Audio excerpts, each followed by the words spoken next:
Welcome, everybody, to another episode of the Moto Marketing Podcast. Hope you're staying healthy. Hope you're staying safe. We've got another episode for you, and I think you're going to enjoy this. I had a lot of requests for today's guest. We have Andy Gregg with Guts Racing, and I got a lot of Instagram DMs asking to have Andy on the show and that he would make a great guest, and just wanting to hear the story of how the Guts brand was built. And I agreed. I thought it was something that would be super interesting. So reached out to him. He was stoked to come on the show, and he's just got such a really good personality for podcasting. If you haven't heard him on the Main Event Moto show, he's been on Pulp MX a few times. I think he's on the wrap-up show this week. Somebody that I just enjoy hearing their take, and we talk business today on the Moto Marketing Podcast. So I think you're going to enjoy this episode. If you don't already, be sure to follow me on Instagram at Luke Nesler, LukeNesler. That's where I talk about a lot of the guests that we're going to have on, and you can ask questions for those guests before we record the shows, and I can ask them for you on there.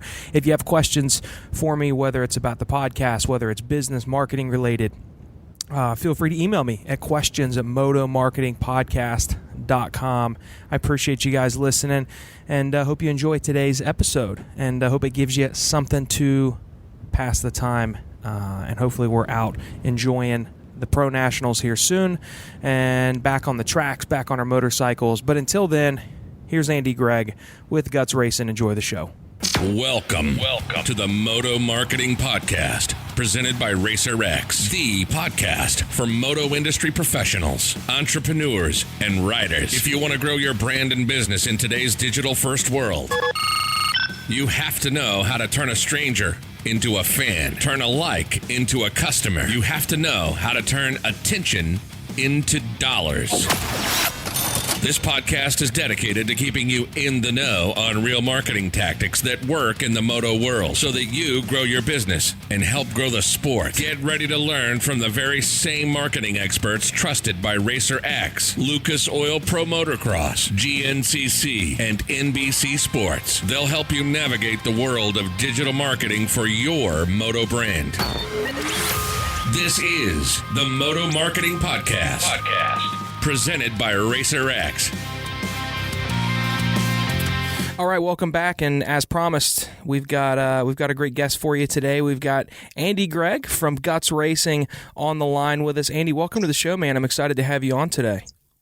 Yeah, Luke, thanks for having me. I'm excited.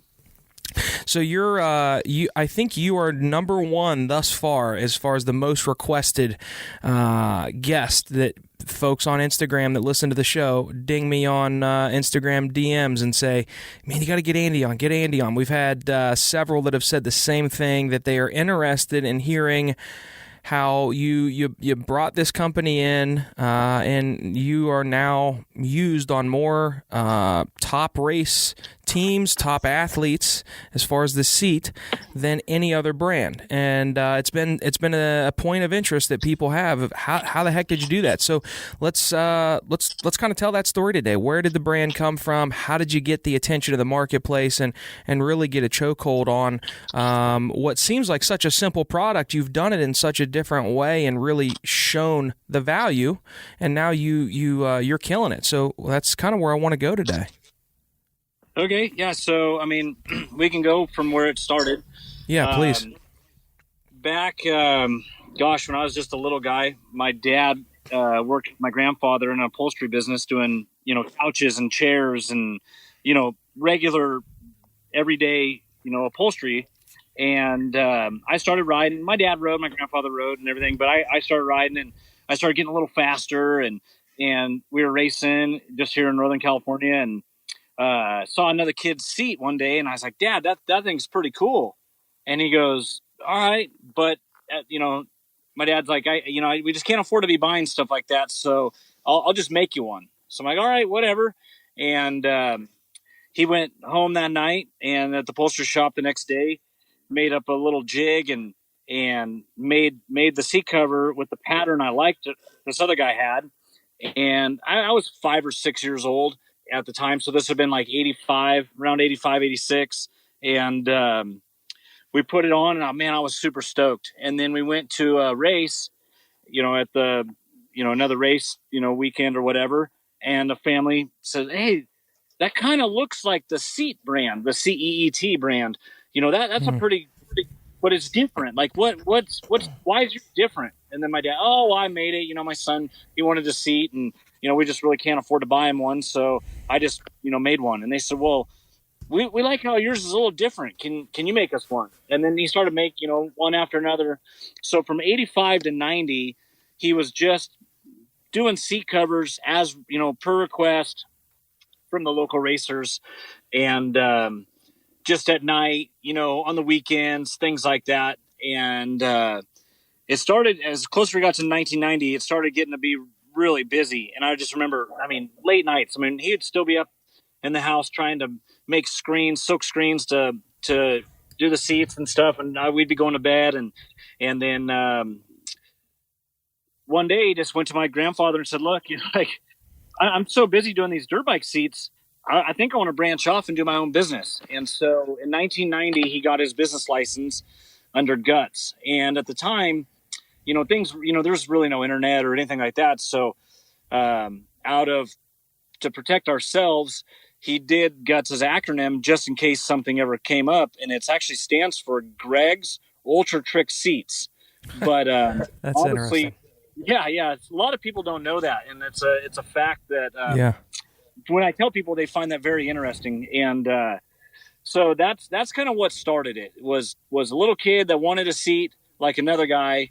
Family couldn't afford it, so Dad made it, and then Guts started. And unfortunately, both my mom and dad made a choice to have me when they were very, very young. They both had to drop out of high school because they were 16 and 17 when they found out they were having a kid. And so my dad doesn't have any formal training, and neither did my mom at this time to know marketing or branding of a product. And so we started making seats. He bolted a sewing machine in a little box trailer and took some fabrics, and we did Lorettas. And as time went on and I was getting better, we did Lorettas and World Minis and Ponca City and Mini-O's in Florida. Like we did, at that time, that's really what there was. And then eventually Branson came on and Tex, Lake Whitney and stuff like that. But he would just make seats basically on demand at the track and install them for income. And that went good for a while. And then we, I was still pretty young, and he was introduced to a guy in the industry that wanted us to do private labeling. So we went from branding the Guts brand at just a word of mouth kind of rate at all the races to now being approached by a larger company to do private labeling. And actually it ended up being 3 companies. It wound up being all 3 major brands at the time: In Style, Factory Effects, and One Industries. We were private labeling all of their seat covers for them, as they are not a manufacturer. They're basically just a brand, a name. What year is this? We're talking about the private labeling. I'd say the mid 90s. Okay. So like a lot of people from that era will remember like the Honda Troy bikes, where the graphic had the dragon, and then it went on to this, like the seat striping went onto the sides of the seat and matched, and the seats were actually plastic on the sides, gripper on top. And that's something that we were doing for them at the time, was just sewing up all these seat covers at these high volumes for them to meet their demands of their distributors, Parts Unlimited, Tucker Rocky, so on. And I would say from like 94 till about 2001, that was our main source of income. And at that time, the Guts brand, we were lucky to sell, 15 Guts seat covers a month at that time. Wow. Where we were sewing up, about 1,000 between the 3 companies. We were sewing up about 1,000 to 1,500 seats a month for them. So, and at that time, like, I'm still young, I'm 14, 15, just kind of chasing that dream of trying to be the next, up and comer. on a dirt bike. So I really wasn't that involved with the business. And then as we got into the 2000s, and I started realizing that the moto thing wasn't going to work out for me. And this was all I had, because in the 90s, in the late 90s, I dropped out of high school. I was going to travel and, go race all this stuff. And I got my pro license. I was going to do all the outdoors, and I just kept getting hurt, and just injury after injury, ACLs, arms, collarbones, you name it. And then reality sat in and was like, okay, you only have one option here. You don't have any sort of degree. You don't even have a high school diploma, a legitimate one. Because I took the proper exit exams for the state of California, but it's still like an asterisk, like it's not legit. And I said, oh man, this guts thing, this is the only thing I have. Like, this has got to work. So, and at that time, the industry was changing, because digital graphic printing was starting to hit the ground running. And we bought a digital printer and thought, okay, if we're gonna do this, we need to offer graphics and seat covers like Factory Effects does, InStyle, One Industries, like they do. And we bought a digital printer and a cutter, and we got going pretty good. And I would say we were holding our own in that department. And then the economy crashed, and me and my dad, actually, that's when we started kind of butting heads, to be honest. And I finally one day just told him, I said, look, this is Guts seats, Gregg's Ultra Trick seats. It says nothing about graphics. Why are we doing graphics? And so I told him, we're shutting down the graphics department, and we're going to go back to our roots, and we're going to focus on the seat as a whole, from the pan to the foam to the cover. And that's something that we've always offered from day one till now, is seat foam options. Taller, shorter, softer, harder, what have you, that none of our competition offers. Yes, Factory Effects, you can buy a seat foam from them, but it's just a Guts foam. Yeah, it's taking something that's so simple like a seat and mastering that craft, which nobody had ever done. Yeah, because you got it. Like, a lot of people don't realize this, but they buy a seat cover, whatever brand it is, because there's so many brands out there now that the seat cover market is so flooded. But you buy any brand of cover, whoever, XYZ, whatever, and you pop your cover off and realize, oh, shoot, my foam is blown out. Mm-hmm. Well, where do you go? Like, really, where do you go? And that was the one thing that kept us alive through all the ups and downs in the market and just the changing of the market. Was the fact that we offer seat foams basically for any motorcycle from, I would say, 1988 to current. I mean, and in various heights for all those years, from 1988 to current, because just because a guy isn't racing a 1988 XR100 at Saturday nights at Supercross doesn't mean that there's not some kid that's enjoying one in the backyard right now as we're on the phone. Right. So we still offer all that stuff to the public, and that's kind of what kept us going. And then as we started, realizing that the graphic industry is something we wanted to get out of, then we also hit another turning point where me and my dad, I would say this was 2013. One of the top teams approached us. I had a friend that was a team manager for, I guess at that time, would be top tier, top 3 team. And they approached us and said, we need this really lightweight seat foam, because the 4-strokes, they have a high center of gravity. So we need to get the center of gravity lower, and we need to get these seat foams as light as possible. And I said, okay, well, we'll do some research. So me and my dad researched this process, and it took us about a year. I guess about 2013, I take that back. 2013 is when I hit the ground running at the Supercrosses with them. So I guess we started the project early 2012. It took us about a year to perfect it. And at that time, me and one of our employees, we would just get on an airplane, fly to Supercross, buy a regular ticket like a regular person would, and we would walk the pits carrying the seat foam in hand. We didn't know if a guy was a truck driver, a mechanic, whatever. Like, we didn't know these guys. We would just walk up to anybody in a crew uniform, say, we got this product that you might be interested in. Who do we need to talk to? And some of the guys now down the road, I know that they were blowing smoke and they weren't even team managers, but they would, I'm the guy. And they, we'd give it to them. They'd feel it. And they'd say, thanks, but we're all right. And then, down the road, I find out that was the truck driver, right? And because I get it, like, I get these teams, I get approached by a lot of people and whatever. So this guy was just like, yeah, fine, whatever. But anyways, a few teams kind of felt him. And the one that really took notice right away was Mitch Payton. And Mitch felt it, and he says, okay, we tried the other guy's stuff, that the competitor that makes this, or that came up with it before you guys, and we don't like, this. And he gave us all the reasons. I said, okay, well, here's the deal.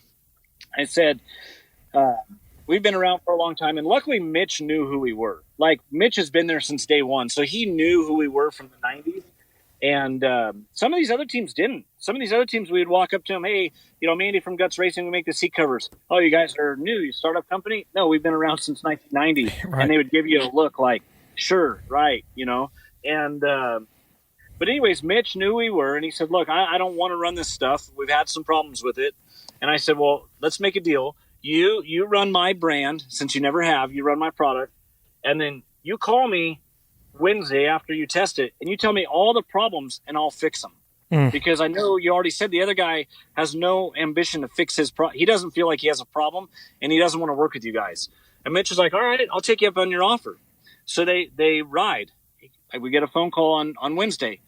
He says, hey, I want to get 10 more. And I said, okay, well, you didn't tell me what the problem was. And he goes, I don't have a problem. The problem is, he goes, well, I do have a problem. The problem is I need 10 more. I said, okay. So we whipped up 10 more, shipped him 10 more. And then he'd been running them pretty faithfully. And now we get to the San Diego round of Supercross, and I go into the RCH rig. Kenny Watson flagged me down. He saw me carrying the foam, brought me in, introduced me to Kyle Bentley. And at first, Kyle was, nah, we don't need your stuff. We're happy where we're at. Kind of gave me the team manager speech.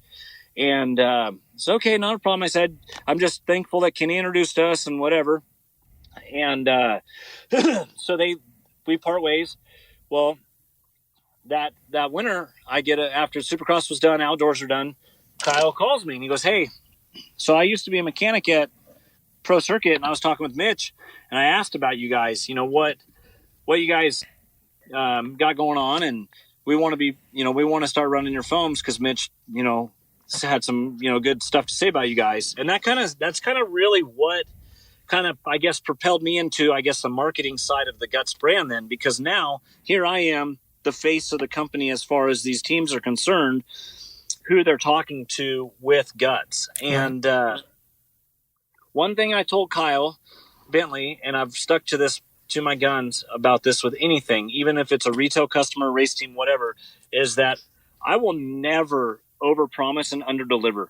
So basically, I'll be completely honest with you, and if you don't like my answer, and I don't like the way you respond to me, I won't take it personal, but I'm just being honest. Because I said, I've been around the sport long enough, and I hear a lot of complaints from these other teams that sponsors, from the grips to the rear tires, whatever it is, are always last minute getting them their product or whatever.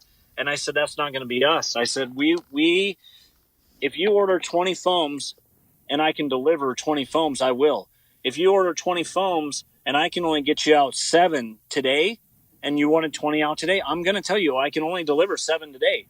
And that's the nature of the beast, because I'm not putting my family or my employees under some sort of, stress load of a goal that can't even be met. So what's the point of saying yes? So you had that level of honesty with some, obviously, the most credible of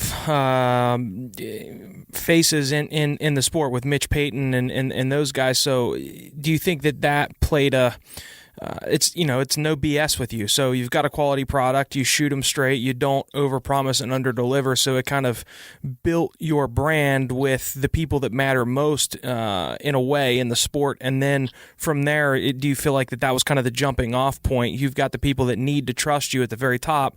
They trust you. So now it's how do we build on that? Is that kind of where it was? Yes, exactly. And so then as we started even developing this lightweight foam more with the teams, we started to realize that now the seat has become more of a performance item. So like, let's say the 90s, right? When McGrath was racing Hondas, and even when he switched to Chaparral, because that was one thing that we got, or we had a privilege of being part of, was the Chaparral team with the Guts branded seats on it. And but then at that time, the seat was never viewed as a performance product because we didn't need lightweight foams, we didn't need gripper, we didn't need ribs, we didn't need this kind of stuff. The seat was still viewed as something that just the graphic guy gave you a seat cover when your graphics showed up, and it was just smooth material with their name on it, right? And so as we started developing the lightweight foam with these teams and realizing it was a performance item, which now puts you more in the category of titanium bolts, or even the pipe guys, that the guys are offering headers and silencers, because now you're changing the performance of the bike. So that's really what helped us get the Guts seat separate from the graphic company on a bike.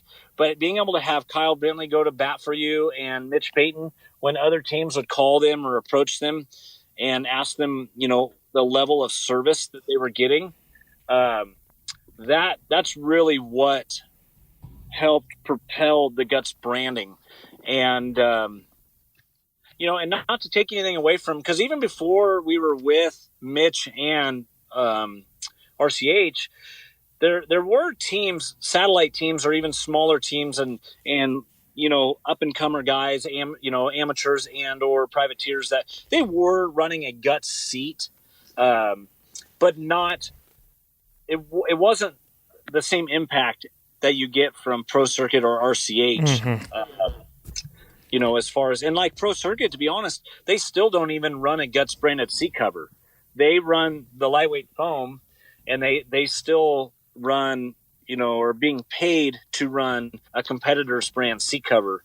And that's fine. We're okay with that. Yeah, it says a lot for what really matters is what's under that cover, and it's your performance-based product. I think that's interesting. That, I mean, obviously sponsorships it's part of the game, but it's okay. We really need this component in there, and that's your Phantom lightweight foam, which I think it says something for the brand. How do you go from, so we're talking a lot about, the faces of the industry, and now, they know your name, and they choose your product over others. How do we go from that to, okay, but the Weekend Warrior now wants my product. Everybody knows my brand, and I know that the podcasts have become a massive part of our space and where we consume our media. So I know that plays a role in it, but that I don't think that was always there at the capacity. I know it wasn't always there at the capacity it is now.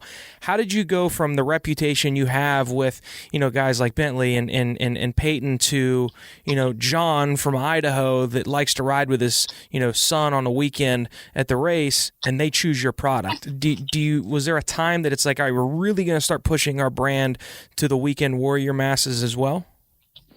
Yeah. So the way we started really doing that, or it was, more on my shoulders, was the fact that, way I viewed it was, very similar to other industries. So like, I come from a car racing background. After I got done racing dirt bikes, I started racing, winged sprint cars on dirt, and I feel like I'm a little more open-minded to a lot of ideas, more so than other companies or people that are always have been in one industry, or in as far as like they're only in BMX, or they're only in mountain bike, or they're only in Supercross or whatever. Like when you're in one industry all the time, you kind of have that tunnel vision, right? So I started just watching the way other industries handled things, and I realized, you know what? At the end of the day, we are the manufacturer. There's nobody else helping us manufacture any of our product.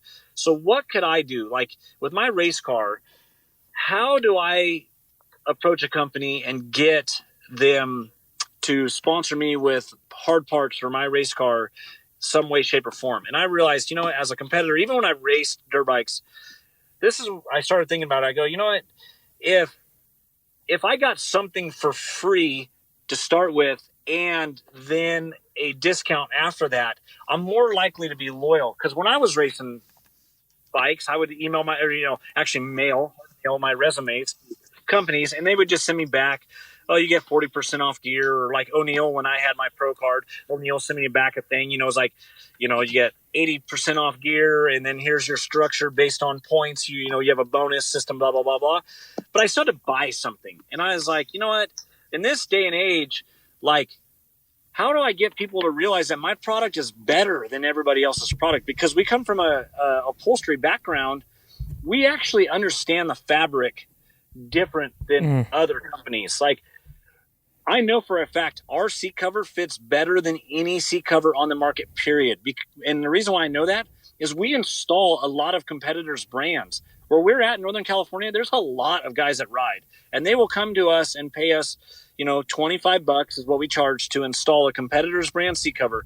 And you'd be surprised how many covers we send away because there's not even enough, the fabric, there's not even enough there to fit that model of bike, and or it's not cut with the right direction of the fabric to be done that way. So anyways, I'm thinking to myself, okay, we have the best fitting cover on the market. How do I get people to do that?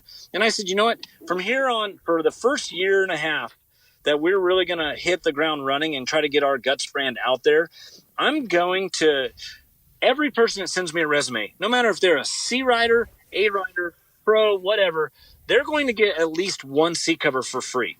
Obviously, if you had, you know, if you're got your pro license and you're, say, in the top 100 in numbers, you know, your 86 was your number or whatever, and you reached out to us, well, I'm not going to give you just one cover. I'm going to give you a few.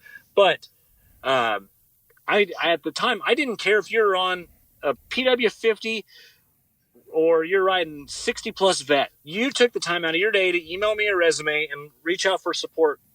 The first thing I offer is a minimum of one free seat cover and then some sort of level of discount after that. Because I knew for a fact, once they got that cover and they realized how easy it was to install, and then how nice the product was when they rode it, because our gripper material is different than anybody else too in the market, because we own our own die rollers at the factory that makes the fabric for the seat cover. So no one else, like all the other brands, they all buy from the same guy their fabric for their seat covers, right? So everybody else across the board has the same fabrics. So you knew if you could just if you could just get the product into the hands of the average everyday consumer, that, you know, look, all it's going to take is one. It's going to speak for itself. And was it a matter of, okay, then they're going to come back and order more, or more importantly, look, this sponsored rider is going to tell all of his buddies, they're going to get on the bike and be like, damn, I need that on my bike. Was that some of what was going through your mind? Yeah, it was both. So I figured, okay, let's say we get 500 resumes, you know, a year. Well, I looked at it, I goes, okay, that's 500 free seat covers, which is a lot. I mean, that's a lot of absolutely. Product. But at various levels, 30% off for this guy, or 40 for this guy, or 60 for this guy, based on their skill level and the amount. Like for me, and this is for the listeners out there, if you're looking to get a potential sponsor, I'm telling you right now, gate drops is very important to me. So what that means is, how many races do you actually attend in a calendar year? How many people are going to see my product on your bike? Yeah, because I'm not trying to take anything. I'm not taking anything away from Club MX or any of these training facilities, right? But these kids that train at those facilities all year and only race the 4 or 5 major amateur nationals, they're only showing my product to the guys that they live with every day, anyways, and then a handful of guys at these events where maybe a local guy in Wisconsin or Nevada or Arizona or wherever, they're out racing their weekly Friday night track that, in the scheme of life, when it comes to being a national pro, it's not even a track that is on anybody's radar. But I'm telling you what, there's 70 other families there every Friday, and they're going to see that. It's in their face. So let's build on that then, because I think it's the world that we're in now. I mean, yeah, we have, and it's a shame because it seems like more and more training at facilities and less racing, which as a whole is not good for the industry. But for a brand like you, it's also not good for your exposure. So whether that changes or not, whether it gets better or worse, in my opinion, that is why it's so important for these riders to understand the importance that your Instagram, your social following plays to the exposure of a brand like Guts. Because let's say I'm one of the top amateur guys, or I'm just a regular guy, but I've got a large following. A brand like you, you're going to see the value in, man, you're getting, 30,000 people a week are seeing your video content, and I'm prominently placed on there.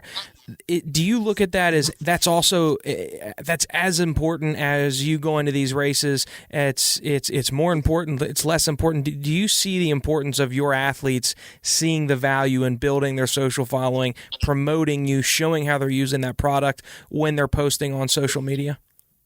Oh, for sure. That also weighs heavily, on my decision on what we're going to do with each individual rider. Of course, is their social media following. But the one thing with social media is a guy in California could be watching a guy in New York, but he can't touch his seat, right? He can't feel it. Yeah, that's a good point. He can't go sit on that guy's bike. And so that's why for me, it was the gate drops. Yeah. I really like those gate drops, because that means you have, and we all remember the days when we would go to the track as kids, right? You every kid there every Friday night. You go there, and even though the one kid pits, 500 yards away, you know him. You ride your bicycle over. You guys hang out. You play. You do whatever. Yep. And all that stuff. It works. And so that's what I really did to try to get the market. I wouldn't call it flooded, but as far as getting the product out there, because I knew at the bare minimum, I gave out 500 free seat covers. Even if they didn't tell a friend, not one person bought because of them, as long as those 500 people were happy, they had a discount now to order from our website online, and they were going to come back and reorder when they crashed and tore their seat cover, or they got a new bike mid-season or whatever.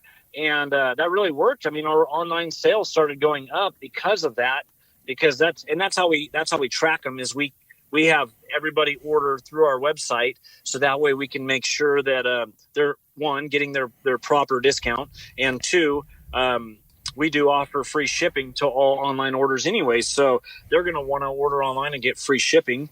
Mm-hmm. And so that's kind of what my theory was behind that. Like, let's give 500 free seat covers away, but we'll get 500 people that maybe never ordered from us before to order again. Yeah. Yeah. What role today does the various options that a brand has in front of them for marketing, what role do all these play as far as, you've got iconic, more traditional style media like RacerX print. You also have RacerX digital. You've got options now such as all the podcasts that we have available. And I know you're associated with a few of them. You've got your social media. You've got paid social. You've got all these options in addition to showing up to the race, having a presence in the pits, making sure that your product is on the best riders in the world, the best amateurs in the world. So in addition to that, what role, what's your mixture of marketing today to get the attention of your riders? Today we are solely focused on, well, not solely, I guess more heavily focused on the podcasts.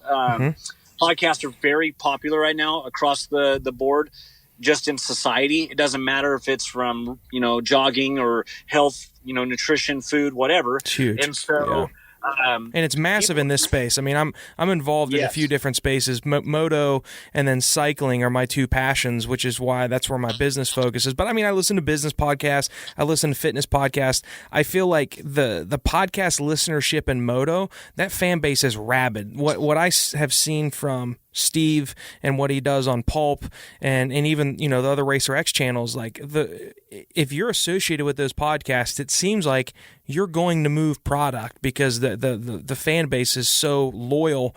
So you're heavily involved with podcasts then. Yes. Yeah. And then I would say our next, thing that we would focus on after that would be our Instagram, our social media or, stuff like that. And, as it trickles down, then like influencers, I work really hard with a lot of our riders, be it freestyle guys, free ride guys, supercross riders, so on, to, encourage them to post, about our product and work a relationship with those guys. And then I would also say even just my average everyday weekend warrior racer that we sponsor, even with the minimalist amount of sponsorship, I take all that stuff very personal because I feel like their voice is very impactful at a local level. And I'm telling you right now, every single resume that comes through our shop, 100% of them go through my computer. There is no one else that helps me with it. And so I know a little bit about every guy out there, and I try my hardest to, make them feel just as important as, say, Jason Anderson, right? And so, and I feel like we get a lot of tags in our Instagram posts. We get a lot of stories where people tag us in their stories and stuff like that because I can, I make them feel just as important. They're not just another like, oh, send this guy C cover and just blow him off. Like, it's, there's an open email address to all my riders. They can email me any questions. I email them right back, and I even try to take care of them. Even when on the weekends, I still try to respond to their emails. What do you look for in an influencer? And I think, to be clear, an influencer doesn't have to be a pro. I mean, there's plenty of, look at Steve. Again, I've referred to him a couple of times, Steve Mathis. I mean, he probably moves as much product for fly racing as an athlete does. He's an influencer. So what are you looking for in an influencer's activity on social media when they're talking about your product? Do you care at all about, man, I don't want this to look like an ad. I want it to look like you're genuinely using this product because you are. So don't make it salesy. Or is it more along the lines of, man, you just got to post, like you're not promoting me on social media. I just need frequency. What are some things that you've seen influencers suck at that they need to get better at? What matters to you when choosing who you're going to work with? Well, as far as the influencers go, first, what I'll do if somebody approaches me, like we had a guy that rides. He has nothing really to do with moto. He's a gamer, and the guy has like over 500,000 YouTube subscribers to his gamer channel. He's got, I don't even remember, 175,000 Instagram followers, 100,000 Twitter followers, and just now getting into like dirt bikes, riding them, enjoying them. And with him, I told him, look, here's the deal. I'm not even asking you to you don't have to like go out of your way and like oversell our product. But if you could just help drive some of your followers that do ride to follow us. See, so because I view everything as numbers, right? So like the volume of followers you have, some people don't like doing it this way, but I prefer to do it this way. And I just said, look, okay, so say you have, this guy has like 175,000 followers or whatever on his Instagram. And I'm like, all right, let's just say 10% of those guys ride dirt bikes. So if you can put together a post, and we worked together back and forth a little bit on emails on how we wanted it to be, but put together just a post, talking about how you're new into riding dirt bikes, and if any of your followers are, into dirt bikes, and the reason why you chose the Guts, because he chose us because one, he saw the pros, he watches Supercross. He saw the pros using it. Yeah, did he come to you? That's this is a perfect example, and I'm interested in this because you're not talking about a moto guy. You're talking about a gamer. Did you find this guy, or did he find you and reached out to you? He 100% found us. That's awesome. And the reason why is he bought a KTM and he needed a low seat, and we had the low seat. And then he also heard about the wing seat that Dean Wilson runs and was very interested in that. So he wanted to try it. And I mean, and he's openly admits that like he's only been riding for a year. Like he doesn't even can't even really get around a track that's very technical yet.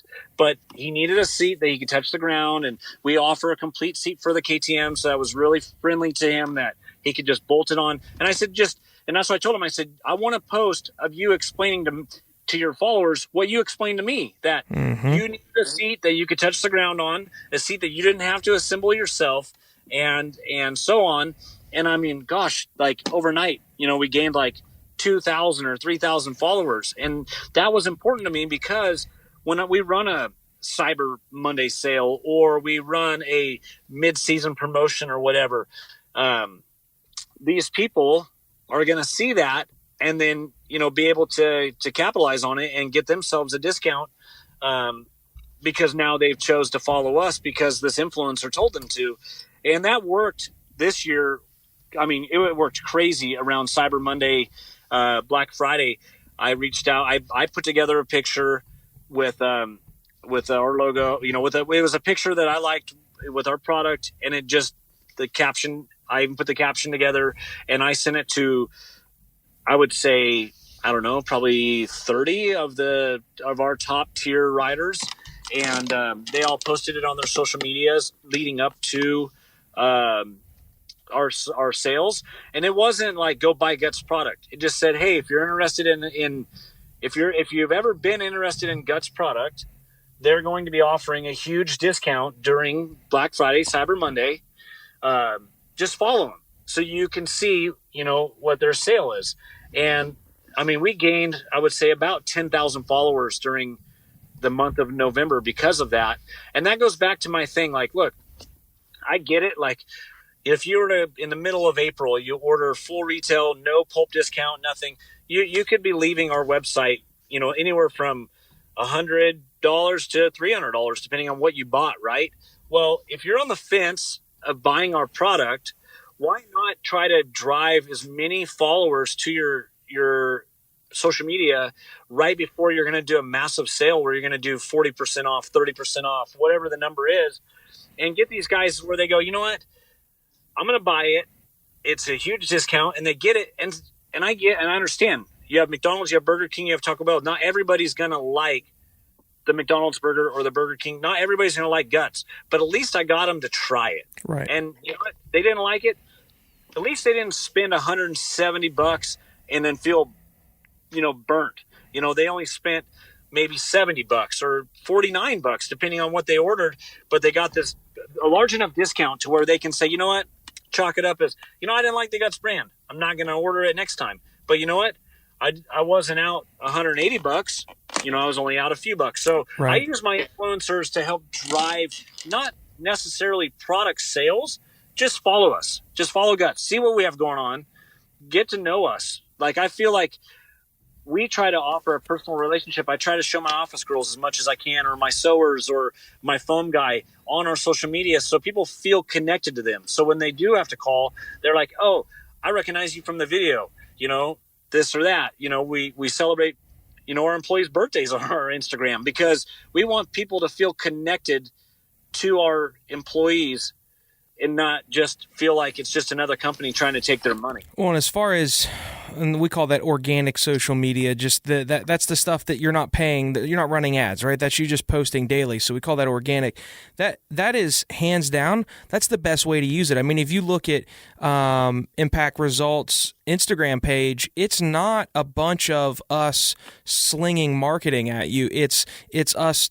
It's my team showing me at a race. It's me showing my business partner riding his bike. It's my account executive, Chelsea, riding the work. It's these people that you see and that you work with, and you get a sense of, oh, I know them, I like them, I trust them, and we do business with the people that we know, like, and trust. That is hands down, that's the best way to utilize your social media, not to try and further, sleazy salesmen sell your widget or your product or your service.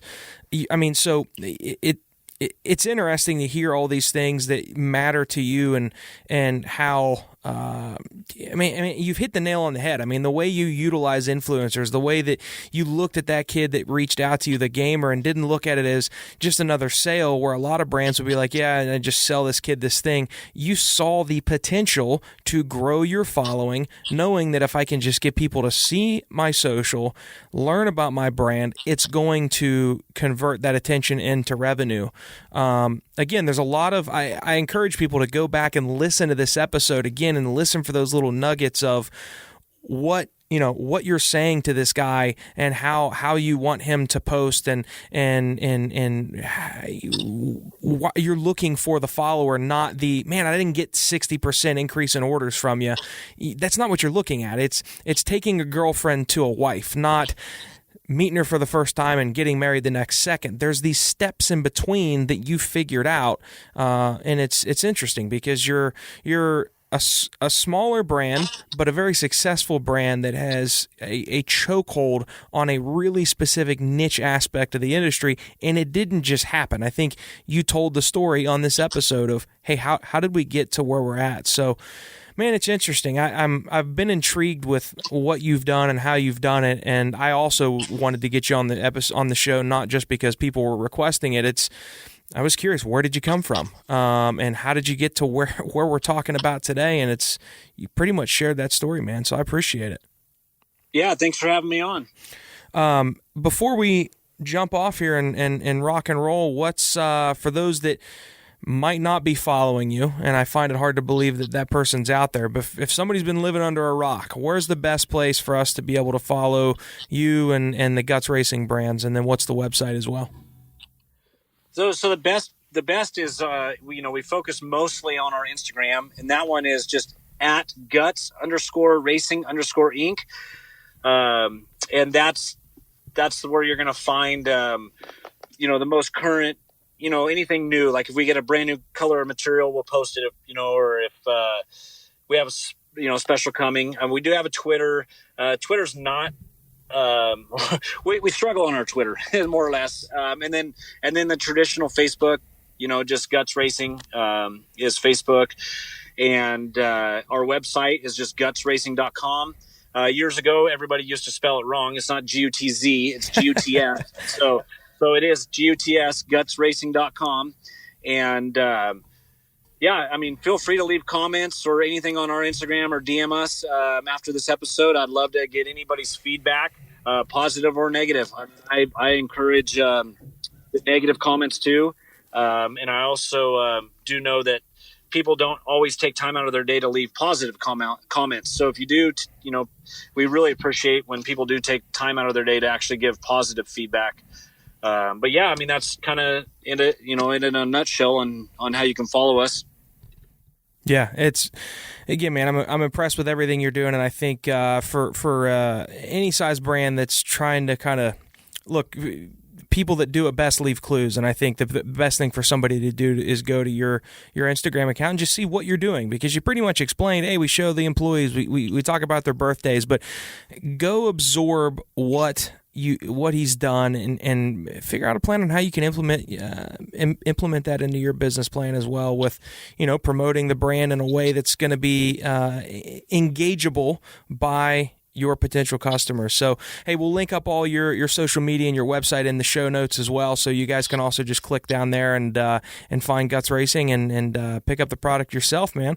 So I'm grateful for you coming on today, man. I enjoyed the conversation. Yeah, thanks, Luke. I appreciate it. Thank you for listening to the Moto Marketing Podcast. If your goal is to get real, measurable results from your marketing that will grow your company revenue, then check out how Impakt Media can get the same results that they have for Moto's most iconic brands by visiting thinkimpakt.com. That's THINKIMPAKT.com. Have a marketing question that you want answered on the show? Send your questions to questions@motomarketingpodcast.com. Don't forget to rate, review, and subscribe to the podcast. And we'll catch you on the next episode of the Moto Marketing Podcast.